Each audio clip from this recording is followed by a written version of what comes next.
इस देश के लोकतंत्र को बचाने के लिए, लोकतंत्र के चौथे स्तंभ के बहुत मजबूत प्रहरी मेरे सभी प्रेस वाले साथियों का आज बहुत बहुत अभिनंदन, आने का बहुत बहुत शुक्रिया, आपका बहुत बहुत धन्यवाद। जो मैं आपके सामने बात रखना चाहता हूं वो 2-3 बातें हैं साथियों। इससे बिल्कुल क्लियर हो गया जो अभी आदरणीय भाई राजेंद्र गौतम जी ने बताई हैं और भाई महमूद पराचा जी ने बताई हैं कि किस तरह से ईवीएम में और वीवीपैट में धांधली हो रही है और किस तरह से इस धांधली को बरकरार रखने के लिए, बचाए रखने के लिए 2 पहलवान मोदी सरकार ने मैदान में उतारे हैं जो पिछले हैं खिलाड़ी, और बार बार जगह जगह जाके इलेक्शन कमीशन अभी ये मशीनों को दिखा रहा, डेमोन्स्ट्रेशन कर रहा है, देखो हमारी मशीन में कोई गड़बड़ी नहीं है। मेरा एक बहुत छोटा सा सवाल उनसे, इलेक्शन कमीशन से, हालांकि उनके पास कोई जवाब नहीं है, पर फिर भी मैं कहता हूं, क्या इलेक्शन कमीशन जिन लोगों को डेमोन्स्ट्रेशन करके दिखा रहा है, दिखाने से पहले ये बताता है कि ये ईवीएम मशीन की जो तकनीक है वो क्या है? ये बताता है कि ये तकनीक कैसे काम करती है?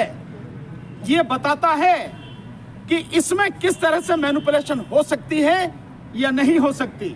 बताता है। क्या ये बताता है कि ये जो मशीनें हैं ये कहां से सर्टिफाइड हैं, किस जगह से सर्टिफाइड हैं? आप अगर खाने की चीज लेने जाते हो तो उस पे IFSSI का निशान होता है, होता नहीं होता? FSSI का निशान होता है नहीं होता? बाकायदा उसकी मोहर लगी, यानी वहां से सर्टिफाइड है। आप और कोई चीजें लेते हो तो ISI का निशान होता कि नहीं होता? सर्टिफाइड होता। माना आप कुकर लेने चले जाओ तो उस पर लिखा तो ना ISI मार्क, उसका सर्टिफिकेशन होता है। ईवीएम मशीन के पास है क्या? वीवीपैट मशीन के पास है क्या? ये किसने बनाई, इसका कोई डाटा उसके पास है क्या? जिसने बनाई क्या उसने पेटेंट कराया? ये है क्या उसके पास में? कराया तो कहां कराया? ये जो सारी चीजें, टेक्नोलॉजी, हम एक एक चीज को जानते हैं। और ये जितने 2 पहलवान उतारे हैं ना, कुरैशी और रावत, इन दोनों को चैलेंज, वर्तमान इलेक्शन कमीशन को चैलेंज, तुम में अगर हिम्मत है, तुम अगर वाकई में सच कह रहे हो और ये सब कुछ सच है, मैदान में आओ ना, मैदान में आके खुली डिबेट करते हैं, दुनिया भर के मीडिया को बुलाओ और उस समय जो सच सबके सामने आएगा उसे दुनिया को दिखाओ। नहीं, मशीन भी एक्सचेंज करो, हम अपनी दें, आप अपनी दो, निश्चित रूप से पता लगेगा ना। तो ये सब कुछ उनमें हिम्मत नहीं है। ये किसी कोने में बिठा के कहीं कैसे ये टर मचाने के लिए लोग खड़े कर दिए हैं। हम इससे घबराने वाले नहीं हैं और इस देश की जनता भी उनके झांसे में आने वाली नहीं है। और इस सबके पीछे है कौन? असली जो चीज है, इस सबके पीछे है कौन? क्या इलेक्शन कमीशन? नहीं, महमूद भाई ने बता दिया, इलेक्शन कमीशन तो जिसने अपॉइंट किया है वो उसके हाथ की कठपुतली है, वो तो उसके लिए काम करता है। और किया किसने? सरकार ने। तो असली खेल किसका है इसके पीछे? इसके पीछे खेल है सरकार का। और वो इस बात से भी सिद्ध होता है कि जब हम पटियाला हाउस कोर्ट से चुनाव आयोग तक मार्च करना चाहते थे, हमें रोका किसने? दिल्ली पुलिस ने। किसके अंडर में? होम मिनिस्ट्री के अंडर में। कौन है मुखिया? अमित शाह। अमित शाह और मोदी कौन है? दोनों एक हैं, कोई अंतर नहीं है। इसका मतलब सरकार ने हमें रोका। क्यों? कि जनता के सामने सच ना आ जाए। वो समझ गई है कि ये तो इतनी बुरी तरह से तुल गए हैं, ये तो ऐसे आके मैदान में डट गए हैं कि इनसे कैसे जान बचाई जा, तो इन्हें कम से कम वहीं तक जाने से रोको आप, ताकि सच ना पता लग जाए। और यही चीज हुई परसों। परसों हम कर रहे थे, क्या अपराध था हमारा? कोई अपराध नहीं। उस दिन मैक्सिमम संख्या में, हजारों की संख्या में एडवोकेट्स थे, कुछ हमारे और भी साथी थे सिविल सोसाइटी के, लेकिन मैक्सिमम, आप तो सारे मीडिया के साथी वहां पे थे, आपने तो अपनी आंखों से देखा, वो सारे के सारे साथी जो वहां पे थे एडवोकेट थे। और हम माननीय सर्वोच्च न्यायालय के सामने जाना चाह रहे थे। क्यों जाना चाह रहे थे? हमारे साथ में बैठे हैं, ये देखिए अतुल भाई जी बैठे हैं, अतुल पटेल जी, ये गुजरात से हैं और अपनी जान को जोखिम में डाल के ये जगह जगह वीवीपैट का प्रदर्शन, ईवीएम और वीवीपैट का प्रदर्शन दिखा रहे हैं। ये अपनी मशीन लेके आए थे और हम बाकायदा जाके उस मशीन के माध्यम से डेमोन्स्ट्रेशन करना चाहते थे सुप्रीम कोर्ट के सामने। पुलिस कहती है कि आप जा नहीं सकते, धारा 144 लगी है, भाई धारा 144 लगी है तो मुंह जवानी थोड़ी लगती है, कुछ कागज पे लिखत पढ़त हुई होगी, किसी ने तो जो कागज बनाया होगा, आदेश दिया होगा। महमूद भाई ने पूछा तो कहां भैया धारा 144? हमारे पास नहीं है धारा 144। तो वैसे ही कह रहे हो भाई, तुम सरकारी आदमी हो, हम वकील हैं, कानून की बात कर रहे हो, हम कानून की बात कर रहे हैं, तो दिखाओ धारा 144। पुलिस ने धारा 144 का कागज हमें नहीं दिखाया, कोई आदेश नहीं दिखाया। इसका मतलब साहब है कि धारा 144 नहीं है। उन्होंने मुंह जवानी कर रखी है और एडिशनल डीसीपी वगैरह भी सब वहां पे थी। फिर वो कहने लगे कि भाई हम आपको नहीं जाने देंगे, क्योंकि जो वहां से सुप्रीम कोर्ट से आया है आदेश कि भाई इनको यहां तक नहीं पहुंचने देना। तो महमूद भाई ने कहा कि भैया फिर उसे दिखा दो, जो सुप्रीम कोर्ट से आया है, चीफ साहब से आया है या कहां से आया, तो उसे दिखा दो कि इन्हें वहां नहीं जाने देना, कि वो नहीं, हम वो भी नहीं है उस पर। और क्योंकि आपको मालूम है कि गाइडलाइंस है, क्या गाइडलाइंस है भाई, गाइडलाइंस दिखा दो, तो गाइडलाइंस भी नहीं दिखा रहे। मतलब सब कुछ मुंह जवानी है यार मेरे। तुमने वर्दी पहन रखी है, शेर का निशान तुम्हारे इस टोपी पे लगा है, तुम संविधान के तहत काम कर रहे हो, कानून के तहत काम कर रहे हो। हम कानून के लोग हैं, कानून दिखाओ ना हमें रोकने का। और फिर भी अगर हम मान लेते हैं तो धारा 144 हो या कोई भी हो, संविधान से ऊपर थोड़ा ही है। संविधान का अनुच्छेद 19 और संविधान का अनुच्छेद 21 इस देश के हर नागरिक को, हर किसी को, 140 करोड़ नागरिकों को अधिकार देता है कि वो कभी भी कहीं भी शांतिपूर्वक तरीके से, संवैधानिक तरीके से, लोकतांत्रिक तरीके से, बिना किसी हथियार के अपनी बात रख सकता है, प्रदर्शन कर सकता है। यह संविधान। तो धारा 144 संविधान के ऊपर थोड़ी है, संविधान ऊपर है। बावजूद उसके हम कानून के मानने वाले हैं। हमने किसी ने किसी भी तरह का कानून के विरुद्ध जाके काम करने की हालत था नहीं, फिर भी हमने उनकी बात मानी। तो उन्होंने क्या कहा हमसे, अब आप देखिए कि क्या चालबाजी शुरू होती है सरकार का। आप देखिए हिसाब किताब कैसा चल रहा है और कितनी अंदर से डरी हुई है।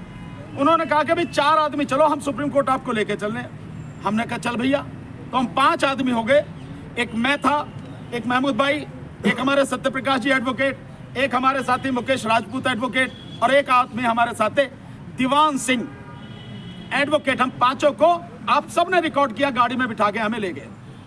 अब जब पहुंचे सुप्रीम कोर्ट के सामने तो बड़ी मजेदार बात होती है। वो जो बेचारे 3-4 पुलिस वाले थे वो कह रहे उतारो भाई, गाड़ी रोक ली वहां। तभी कोई फोन आता है, मुझे पता नहीं कहां से आता, ऊपर से आता है, क्योंकि आजकल तो ऊपर से आते ना, तो ऊपर से आया होगा। तो वो फोन आया और उन्होंने कहा कि भाई इन्हें मंदिर मार्ग लेके जाओ। हमने कहा भाई यहाँ की बात हुई थी, अब मंदिर मार्ग। तो हमारा अपहरण करके, इसे अपहरण कहेंगे कानून की भाषा में, हमारा अपहरण करके हमें धोखा देके 420 हुई, चीटिंग की हमारे साथ। सो हमें कह के सुप्रीम कोर्ट और वहां से उठा के ले गए हम मंदिर मार्ग थाने। 1.5 घंटे रखा और उसके बाद छोड़ा और उसके बाद हमने सारी बातें सबको बताई। तो ये सब कौन करा रहा है? सरकार। बेईमान कौन है? ये तो ईमानदार कह रहे हैं, मैं तो सीधे सीधे कह रहा हूं, बेईमान कौन है? सरकार। और सरकार किसकी है? कौन चला रहा? एक ही आदमी तो है, देश का प्रधानमंत्री नरेंद्र मोदी।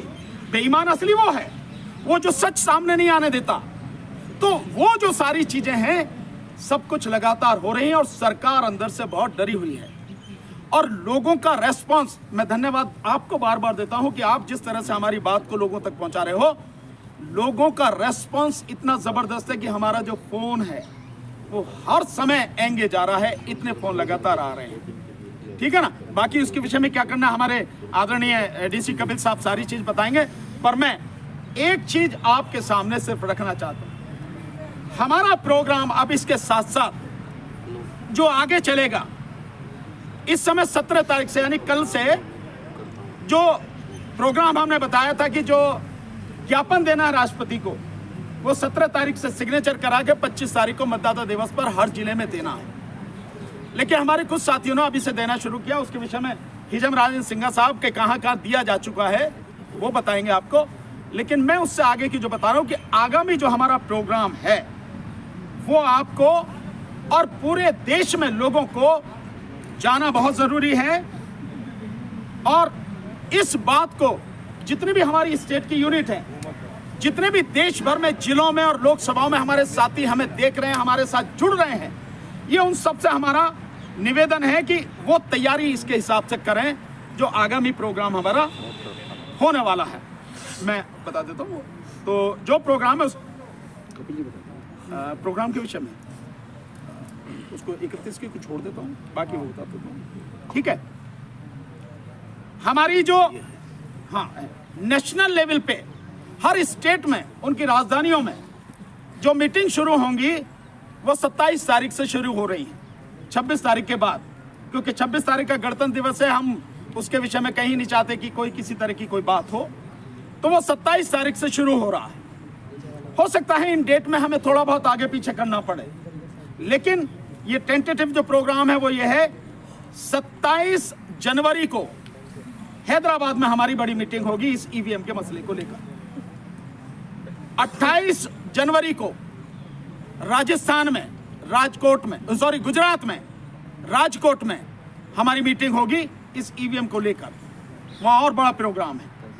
29 तारीख को हमारी मुंबई में मीटिंग होगी, तो मुंबई के जो साथी हैं वो सब इसके माध्यम से जो खबर आ रही है पहुंचेगी आप तक, तैयारी करें। राजकोट वाले भी तैयारी करें, हैदराबाद वाले भी साथी तैयारी करें। 30 तारीख को हम लोग बेंगलोर में हमारा प्रोग्राम रहेगा। इसके बाद 2 तारीख को हरियाणा रोहतक में हमारा प्रोग्राम रहेगा। इसके बाद 4 तारीख को उत्तर प्रदेश में लखनऊ में हमारा प्रोग्राम रहेगा। इसके बाद 6 तारीख को मध्य प्रदेश में भोपाल में हमारा प्रोग्राम रहेगा। देखिए, हमारे सम्मानित साथियों ने, महमूद पराचा जी ने, राजपाल गौतम जी ने, भानु प्रताप जी ने आपको सिलसिलेवार सारी बातें बताई हैं। जब तक कि आप जैसे पत्रकार देश के तमाम राज्यों के अंदर, तमाम शहरों के अंदर इकट्ठे नहीं होंगे, तब तक कि कश्मीर से लेकर कन्याकुमारी तक ये आंदोलन पूरी तरीके से कामयाब नहीं हो पाएगा। अगर हम बार बार दिल्ली में ही करते रहेंगे और दिल्ली को ही उद्वेलित करते रहेंगे तो शायद बात नहीं बनेगी। इसलिए पूरे देश के अंदर जो 10 प्रोग्राम नेक्स्ट अभी भानु प्रताप जी ने घोषित किए हैं, वहाँ पर भी हमारी इसी तरीके से टीमें बनेगी। और उसके बाद में लास्ट में 11 फरवरी को दिल्ली में एक बड़ा प्रोग्राम होगा।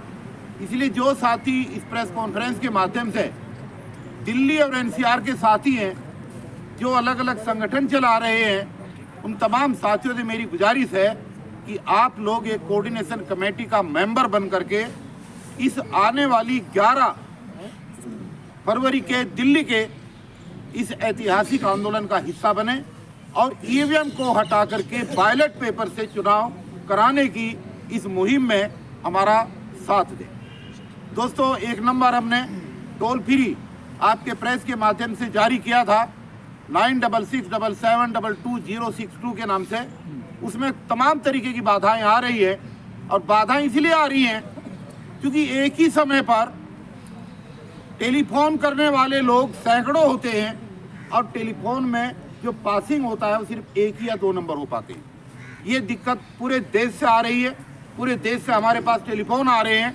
इसलिए बड़ी विनम्रता के साथ तमाम देशवासियों को ये बताना चाहते हैं हम कि आने वाले मात्र 2 दिन के अंदर हम टेक्निकली एक ऐसे ऑपरेटर्स और ऐसी टेक्निक को आपके सामने दोबारा प्रेस कॉन्फ्रेंस के माध्यम से देंगे, जिसमें देश के 1 करोड़ लोग नंबर डायल करेंगे तो उनको नंबर ना मिलने की शिकायत नहीं आएगी। अब ज़्यादातर जगह से ये हो रहा है, शिकायत आ रही है कि उधर से नंबर मिलाते हैं वो बंद जा रहा। वो बंद नहीं जाता, वो हो ये रहा है कि जो आदमी नंबर मिला देता है, बाय द वे वो 2 बैल देने के बाद में उसको काटता नहीं, वो लगातार चलता रहता है। एक तो टाइम ज़्यादा हो रहा है, और दूसरी बात यह है कि एक ही समय पर जब ज़्यादा लोग एक ही नंबर पर करेंगे, और देखिए आप ये देख सकते हैं ये 1 सेकेंड के लिए भी ये नंबर बंद नहीं हो रहा, ये लगातार चलता जा रहा है। इसमें 1 लाख के लगभग, सुबह 99,000 थे, 1 लाख के लगभग नंबर हमारे देश के अलग अलग शहरों के अलग अलग कॉर्नर से इसके अंदर आ चुके हैं। और इसके ऊपर जो नंबर आ रहे हैं, और जिन लोगों ने अपनी स्वेच्छा से इस आंदोलन में हिस्सेदारी तय करने की पेशकश की है, उस पेशकश के आधार पर ही अगले 10 प्रोग्राम हमने अलग अलग शहरों के निर्धारित किए हैं।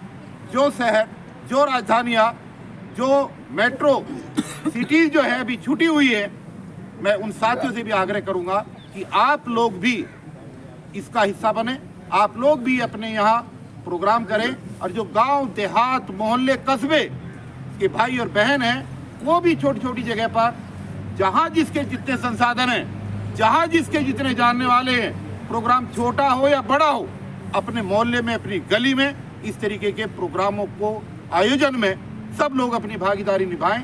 जब तक हर इस देश का नागरिक इस जिम्मेदारी को नहीं निभाएगा, क्योंकि देश बहुत बड़ा और समय बहुत कम है, हमारे पास मात्र लोकसभा के चुनाव की नोटिफिकेशन होने तक मात्र 2 महीने का समय बचा है। क्योंकि संभावना है पिछली बार 2019 के लोकसभा के चुनाव की जो नोटिफिकेशन आई थी वो 20 मार्च को आई थी और 20 मार्च में, अब चूंकि जनवरी चल रही है, मात्र 2 महीने बचे हैं। 2 महीने के अंदर हम कितनी भी मेहनत कर लें, हम कितना भी प्रयास कर लें, लेकिन 4, 6, 10 लोग मिल करके पूरे देश के अंदर आंदोलन को खड़ा करने में बड़ी दिक्कत आएगी। इसलिए तमाम साथियों से गुजारिश है कि आप इसका हिस्सा बने और इसको आगे बढ़ाने का काम करें। तो ये जो मोबाइल वाली समस्या है, जो नंबर पर टेलीफोन करने वाली समस्या है, इसकी क्लियरिफिकेशन में मैं एक चीज़ और भी कहना चाहूँगा कि इसमें हम एक ऐसा ऐप भी डाल रहे हैं कि जो ज्ञापन, कॉमन ज्ञापन हमने बनाया है, जैसे ही आप उधर से आप हमें मिस कॉल देंगे तो मिस कॉल देते ही साथ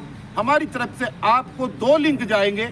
एक लिंक पे हमारा ज्ञापन जाएगा और दूसरे लिंक पे जो हमने एक परफॉर्मा बनाया है गूगल पर, वो आपके उसमें जाएगा। आप उसको डाउनलोड करके निकाल करके अपने अपने एक परफॉर्मे को आप हमें भेजेंगे और जो ज्ञापन है आप अपने जिले के कार्यालय में या आप अपनी राजधानी के कार्यालय में अपनी पूरी टीम और टोली के साथ वहां पर इसमें जमा करेंगे। तो दोस्तों, मैं एक बार पुनः गूगल पे भी 1000 से ज्यादा फॉर्म भर के आ चुके हैं। जो गूगल फॉर्म हमने जारी जो हमने भेजा था फार्म, उसमें भी 1000 से ज्यादा फार्म भर करके आ चुके हैं। पूरे देश में अब ये हो चुका है। और देखिए, टेक्निक क्या है ये बार बार बताने की जरूरत नहीं है। मैं एक चीज अपने सम्मानित साथियों से भी, भाई गलतियां हैं और गलतियां अगर ना होती तो ये मामला इतने तेजी से पूरे देश में सामने न आता। एक केस हमारे सामने, पहली आप सब लोग उसमें थे, हमारे एक साथी आए थे राजस्थान से। चुनाव होता है और चुनाव होने के बाद में भारतीय जनता पार्टी का प्रत्याशी ये घोषित करता है कि मुझे इतने वोट मिलेंगे, और वो साथ में ये भी घोषित करता है कि इस देश में मेरा जो प्रतिद्वंदी है कांग्रेस का प्रत्याशी, उसको इतने वोट मिलेंगे। और जिस दिन काउंटिंग होती है तो जो उसने भविष्यवाणी की है उतने ही वोट निकलते हैं। भारतीय जनता पार्टी के प्रत्याशी को 92,000 एक सेकंड के लिए बंद और कांग्रेस के प्रत्याशी को उससे बहुत कम। तो ये जो सारी चीजें हो रही हैं, ये क्या है, इसमें कुछ बताने की जरूरत। मध्य प्रदेश का मैटर था।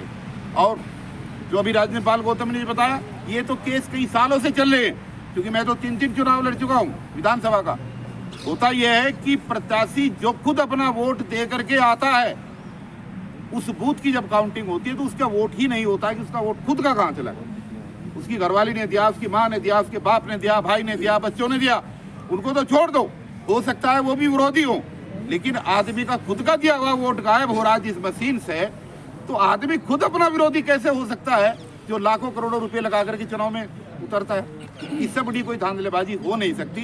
कुल मिलाकर ईवीएम हटाओ संयुक्त मोर्चा इस बात के लिए अड़िग है कि किसी भी सूरत में आने वाले 2024 का लोकसभा का चुनाव बैलेट पेपर से होगा। ईवीएम से हम चुनाव किसी भी सूरत में होने नहीं देंगे। और हम उम्मीद करते हैं कि आपके इस प्यार और मोहब्बत और ये प्रचार करने का माध्यम है जो पूरा देश इस मुद्दे को लेकर के आंदोलन के लिए खड़ा हो चुका है। इस लोकतंत्र के चौथे प्रहरी के रूप में, सच्चे प्रहरी वास्तव में हमारे ये तमाम साथी ही हैं जिनकी वजह से इस आंदोलन को हम आगे बढ़ा पाए हैं। और इस जो हमने 6 साथियों की कोऑर्डिनेशन कमेटी राष्ट्रीय स्तर पर घोषित की थी, इसमें भी हम जो समान विचारधारा के साथी रहेंगे उनको निश्चित रूप से हम लोग इसमें शामिल करेंगे, क्योंकि हम चाहते हैं कि मैक्सिमम लोग एक जैसी विचारधारा के आएँ और ये आंदोलन बढ़े।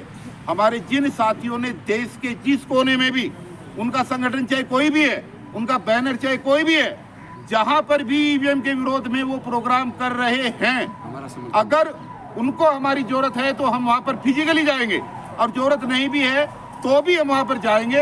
हमारा तन मन और धन हर तरीके से उनके साथ पूरी तरीके से पूर्ण समर्थन है, संपूर्ण समर्थन है।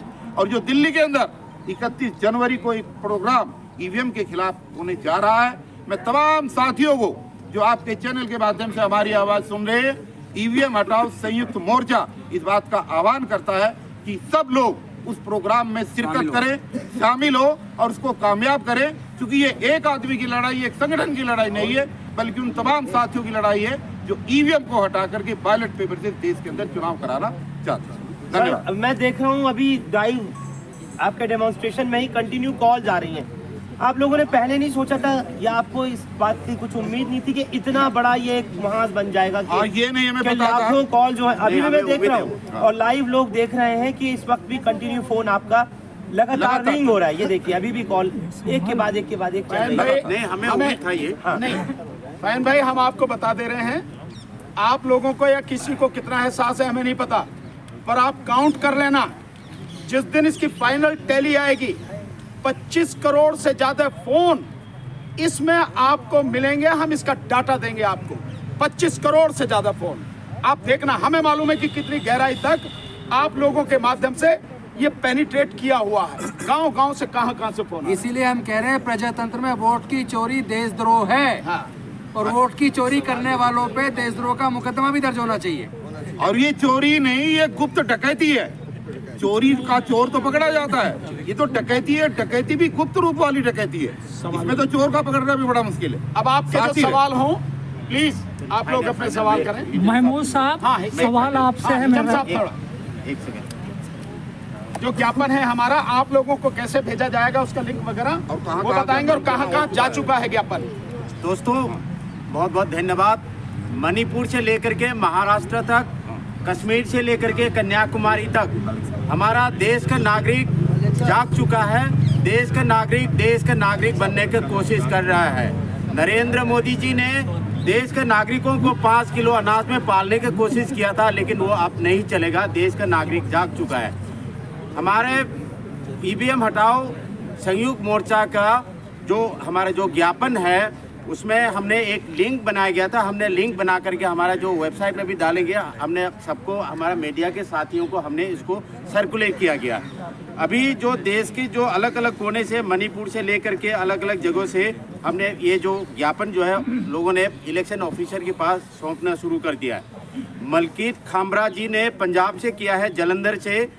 अरविंद उपाध्याय जी उन्होंने लखनऊ से किया है।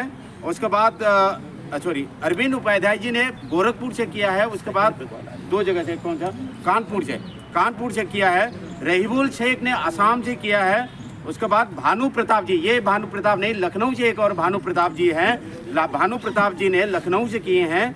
लुआंग चा, ये मणिपुर से, इम्फाल से, जहाँ पर नरेंद्र मोदी जी ने लोगों को परेशान कर रखा पिछले मई महीने से।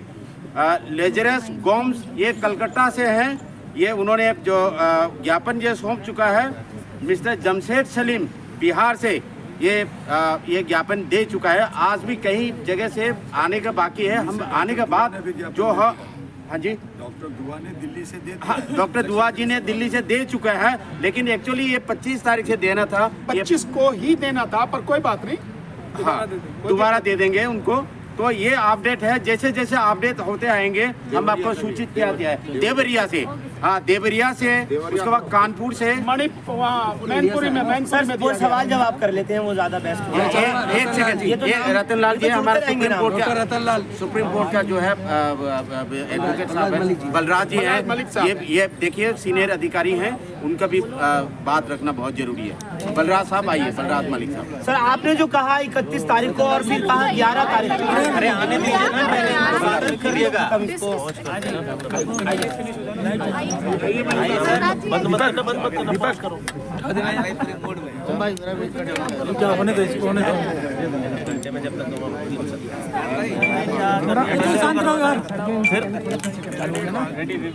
साथियों, ये ईवीएम हटाओ संयुक्त मोर्चा इस वक्त जो काम कर रहा है, ये देश की जनता का एक तरह से प्रतिनिधित्व कर रही है। आंदोलन पूरे देश का है, पूरे देश के लोग इस आंदोलन से सहमत हैं। और सरकार इस वक्त किस काम में लग रही है, सरकार को आज जो सत्ता में लोग बैठे हुए हैं, उनको स्पष्ट नज़र आ रहा है कि इनकी हार आगामी इलेक्शन में है। ये किसी भी तरह से ईवीएम को हटने नहीं देने की कोशिश में है, जुगाड़ में है। सबसे बड़ा